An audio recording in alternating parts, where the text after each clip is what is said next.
Yo, what's good? It's your boy Kurt, and today, man, we have another reaction. So today, we're gonna react sa isa sa pinakapaborito kong kanta ng SB19, Visa. And naglabas nga ng, or nag-upload ng video ang SB19, which is the dance practice ng Visa. And I feel like this is the first time na makikita ko yung buong choreography nito. Kasi again, we already watched them perform this sa Showtime, no? But hindi talaga yung sobrang yung kita mo yung buong choreography. Diba sa Showtime kasi nag-zoom in yung camera. So, you can't actually see the whole choreography. And usually, when nag-upload ng SB19 dance practice, we have we have W3 as well at the background. So we can see like the whole choreography as well. Like if they perform it in a concert or in a show. Something like that, no, as an intermission. So I'm really excited with this. And also, speaking of concert, I have a bad news for you guys. I guess hindi ako makapunta ng homecoming ng SB19. Yeah, it is very it is very sad. I was actually expecting it, but yeah, well, something's happened, and I would really love to go to the homecoming, but I guess it's next time. I guess next time, but well, we're gonna react to Visa dance practice. Without no further ado, let's get it.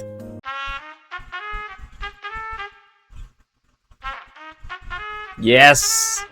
Yes! Ito yung lugar kung saan nila in-upload yung dance practice ng Dungka, di ba? Which is, ang ganda kasi laki. Ang laki. Kita-kita natin. Ang dami nila dito, ha?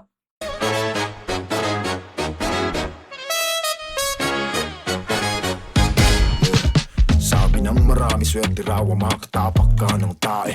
Sabi na oh, ang ganda tingnan, no? Parang parang The Company. Parang The Company.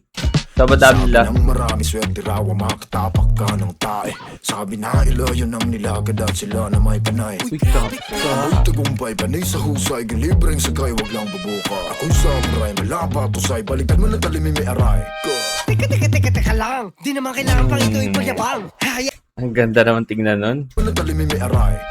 Teka lang, di naman kailangan pang ikaw ipagyabang. Hahayaan ko na lang ang mga madlang people lang umawit ang mundong aking tinagusan.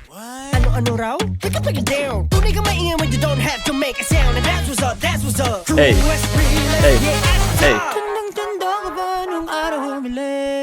Oh man, nandun na ulit tayo sa point na we're going to have a Pablo long hair, no?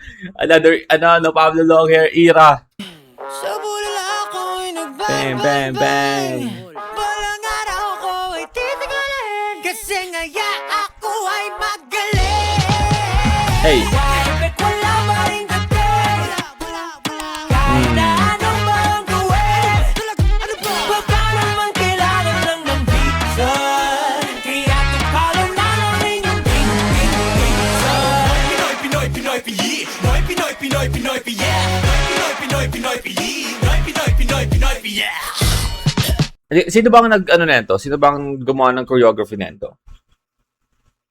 Kasi gusto ko sabihin, no, na isa sa mga pinakagusto ko sa choreography ng SB19 is lagi na lang pag sila, meron silang sayaw, no, na ginawa.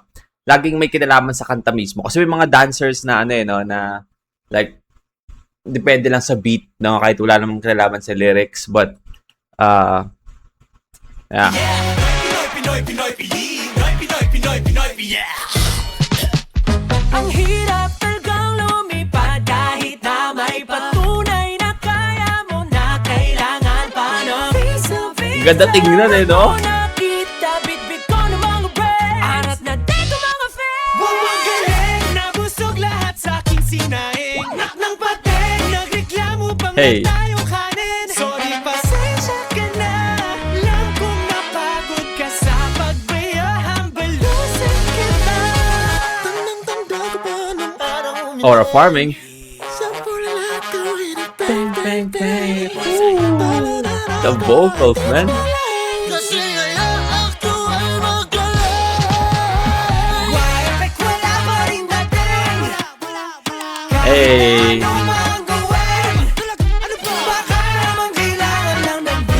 You know, I just wanna say, di ko to nasabi. I don't know kung nasabi ko ba to or di ko nasabi ko ba to or di ko nasabi. But, gusto ko lang i-point out to na kung sino yung naglagay ng parang trumpet sa beat nito.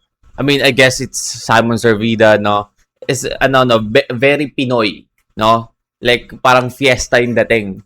Diba? Na-incorporate niya yung feel na yon sa beat, no? Because again, yung meaning ng kanta is about, may kinalaman sa sa Pilipinas, no? So, kung ano yung nangyayari sa Pilipinas, yung visa nga, or at the same time, yung other meaning niya, alam mo na yun. But yeah, napakaganda lang, no? Nilagay nila yon sa beat. Ayun here. Ano pa? Baka naman kailangan lang ng pizza. Kaya tumpalaw na lang rin yung pizza. Pinoy, Pinoy, Pinoy. Diba? Yung big stump ng visa. You know what I mean? Like yung ini-incorporate na lang meaning ng kanta sa nung word mismo sa choreography, no? Pinoy, Pinoy, Pinoy, yeah. Pinoy, Pinoy, Pinoy, Pinoy, Pinoy, Pinoy, Pinoy, What if kalmahan lang natin? Let's go. Dito, masaya lang kahit may lahat na para bang spaghetti lang. May sa baba, sa taas meron na David, Pasco, M. Jacinto, Oro, Trigo, Bruno, Nico, Joseph. Ay, baka naman. Pablo. You know what I just realized, no? Sobrang sobrang out of the sobrang iconic din talaga ng Sex Bomb, no? Dahil sa kanta lang spaghetti pababa ng pababa, spaghetti pataas ng pataas, 'di ba? That lyrics o yung meaning ng kanta na yun is sobrang na-reference sa sobrang dami ng kanta. That's how you know that you guys have an iconic song, right? Kasi yun yung ano niya dito 'di ba? Yung parang spaghetti lang, may itaas, may pababa, 'di ba? Kasi again, meaning ni Pablo doon, ganun talagang buhay, may pataas, may pababa, 'di ba? Gulong ng pala, 'di ba? Parang ganoon. But the reference kung saan galing yon, or kung bakit nagigets siya ng mga tao na very Filipino because of Sex Bomb, by the way. Sex Bomb, one of our first P-pop group, no, sa Pilipinas. But yeah, that reference, I just realized na sobrang iconic talaga. May mga talagang Sex Bomb na sobrang iconic. Aside from Get Ow, no, which is I get it, man. But sobrang overused, it's a bit cringy. Unlike sa lyrics mismo na yun nga yung spaghetti pababa. I mean, you can incorporate that to a rap or to a song. Tapos gagawa mo siya ng creative way on, saying it on a song or writing it on a song. Unlike Get Out, para mo siya I mean, I guess pwede, pero napaka-limited lang yung way mo para i-reference yung Get Out, no? What if kalmahan lang natin? Let's go. Dito, masaya lang kahit may lahat na para bang spaghetti lang. May sa baba, sa taas meron na David, Pasco, M. Jacinto, Oro, Trigo, Bruno, Nico, Joseph. Ay, baka naman. Pablo.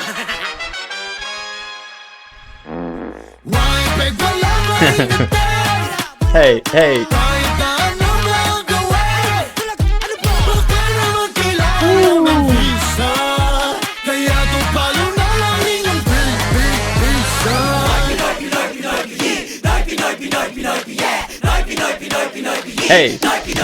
Oh, man. Ang ganda talaga tingnan nun, no? Ang hirap siguro gawin nun.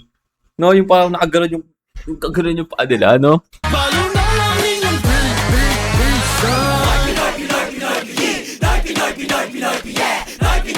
Hey. Oh, diba? I'm sorry. Tingnan natin yung kada member. Si Josh.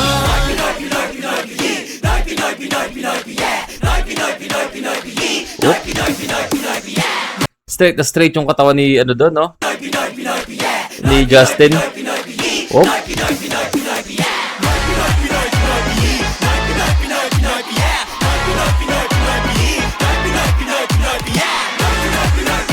Hey.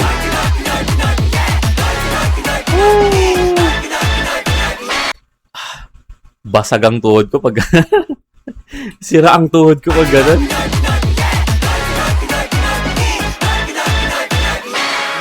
Wala pa rin dating. Wala pa rin dating. Kahit ano pa ang gawin. Wala pa rin dating. Kahit ano pa ang gawin. Pinoy, yeah. Let's go, man. That's a great choreography, no? One of the best choreography, man. Oh. Alright, well again, that is SB19 Visa dance choreography or dance practice. Man, ang ganda, no? Ang ganda tingnan sa malayo. Lalo na pag kasama yung mga W3, no? Sobrang sabay-sabay sila.